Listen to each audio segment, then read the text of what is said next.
everyone. This week we're going to start with a little bit of a rhetoric refresher for you because when you do your analysis, we are going to be hitting on several different elements of rhetoric. And so it just might be good to go back and revisit some of the things that we've discussed in the past, especially in our 1010 class, just so that way you can go into this next assignment with a little bit more confidence. So rhetoric, again. Rhetoric is defined as the art of effective or persuasive speaking or writing. It can also be defined as speaking or writing effectively and with a purpose. So the very first thing we talked about was rhetorical strategies, and that's basically your exigence, audience, and constraints. So exigence is the issue, problem, or situation that caused a person to create their genre. It is the catalyst, if you will say. The audience is who the genre is created for. Now, this can be a wide range of things. Like 9 times out of 10 is probably just going to be a general audience. But even within a general audience, it might be, specific to adults. Not everything that is created is appropriate for children. Or, when you're researching, say, academic articles, those academic articles, their audience is more for people who are researching that particular subject, like college students or professionals in that particular field. Constraints are anything that might limit how the genre is presented. And so we're going to talk about that in depth in just a minute. So I found this infographic that I want to show you, and this is the web address, so that way you know where it came from. So this is an infographic about recycling. So in this particular thing, if you just take a minute to look over it, it talks about like who's recycling the most, how it benefits the planet, what is not being recycled or that could be. The crayons are the ones that kind of surprise me. So these are, and then what can't be recycled. It's like 77% of people think that pizza boxes are recyclable, but apparently they're not, according to this infographic. So going back to our rhetorical strategies, so the exigence, the reason why this person might have created it is that not many Americans are recycling, as many, it's not 100%, so there are people who aren't recycling, and maybe they don't know exactly what can be recycled. So maybe they're just thinking, oh, well, if they had this information, then maybe they would recycle more. That is the exigence. The audience would be a general audience of all Americans, but it's targeted towards adults. It was found on a website.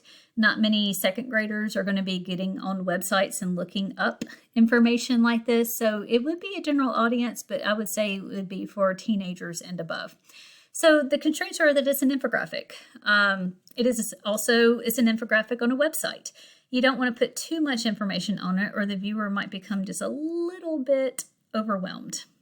It's not like it's an infographic that's also placed like in a school building or something like that. So they have to think really carefully, okay, who might be seeing this? They're going to be seeing it on the web. So we just want to make sure that the information is concise, easy to read, and presented that way. So going to the next part, rhetorical situation. So there's some overlap with rhetorical strategies and rhetorical situation, as you can see. So rhetorical situation, when we talk about that, it's the text or the genre, because, it could be a video or an infographic or a picture or something else. The author or creator, because sometimes there's more than one creator, or it might be a group of people who created it, or a publisher. The audience, purpose, and the setting. So getting into those, again, take just a quick glance at the infographic, if you will. So again, the genre would be that it's an infographic. The creator, if you click on the website, it says that it's column 5. So it's not a person, it's an organization that created it. And again, when we get into citations, this is important as well, because a lot of times people are like, well, it has no person listed. Well, you go to the next thing, which in this case, it would be the creator. Again, the audience is that general audience.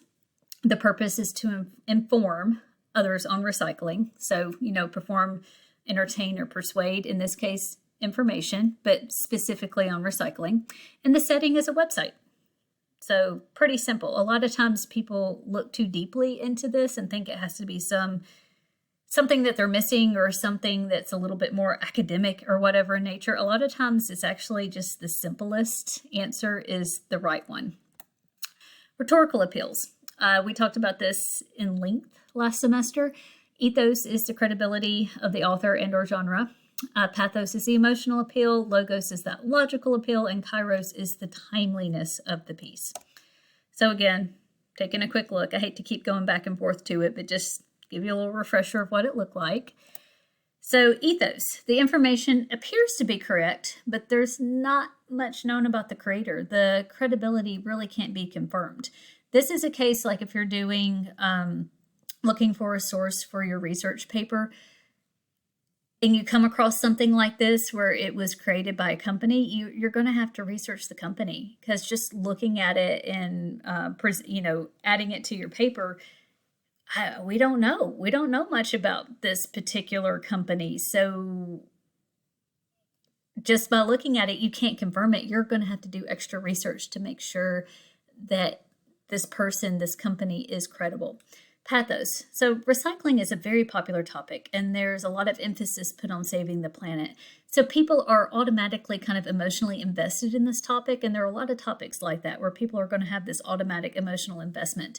Now, here's an interesting thing, though. It had a lot of percentages on there talking about the percentages of people who aren't recycling, things that could be recycled that people aren't. And that in of itself, sometimes numbers can create an emotional appeal because it can make you angry. Well, why aren't more people recycling this? Or why aren't more people recycling in general? And why do so many people think that you can't recycle this or whatnot? So sometimes those numbers can actually give that emotional response. And that's just something to make note of, because people, when they think about percentages and numbers, they automatically think it falls under the logos category. When that's not necessarily true. It's also can help somebody feel angry if, gosh, I saw a statistic recently. It was something, crazy, about the percentages of people who were afraid of vaccinations. And it's kind of like, really? Why do you think that? And so that percentage in and of itself kind of gave an emotional appeal from me. So don't discredit numbers when it comes to pathos. Now, logos, it does have facts and statistics, but it doesn't really show where that information was acquired. Logos also has to do with how it is organized. And it was very organized and easy to follow and to see the information. So in some ways it does have some logos, but in other ways it doesn't. So right now, the two things it has going most for is the pathos, and I would give logos a half credit. Kairos, again, has to do with timeliness. Is it a timely topic? Is the information presented in a timely manner? Well, one, we don't know when it was published. And again, you might run into that when you are looking for sources. And so if you are looking for a source and you can't really tell when it's published and it has all these percentages and these numbers, while it might look great and appealing, like, oh, wow, I have something that has like numbers behind it. But if you can't confirm where they're from and you can't confirm that it's timely, because, if that was from 10 years ago, that's not going to hold up in an academic research paper, because we want the information to be as close to the date of your publication as possible. So, as I mentioned in class, we want it within that 5 years for, especially for something that's a little bit more scientific like this. So it is a timely topic because a lot of people are talking about recycling. There's a push for recycling. It wouldn't have been a timely topic 100 years ago because not many people were talking about recycling, but because they are, it would be now. But we would need to confirm that the information is, one, correct, and two, up to date for us to fully say that it has full kairos on there. So with that infographic, if I came across it and it looked really great and I wanted to write a paper about recycling, after analyzing it, I might realize, this might not be the best thing to use in an academic research paper because I can't confirm that information and I don't really know who wrote it well and I don't know if it's timely or not. So that's part of what an analysis is making sure that the source that you have come across, while initially it might look good, as you kind of start going through all of these different aspects of rhetoric, you might realize, this might not be the best source to use in a paper. And so that's why we do a rhetorical analysis. So we will discuss this more in depth in our Zoom meeting this week. I look forward to doing that. I will also be going over the prompt for your rhetorical analysis. But as always, if you have any questions or concerns, don't hesitate to reach out.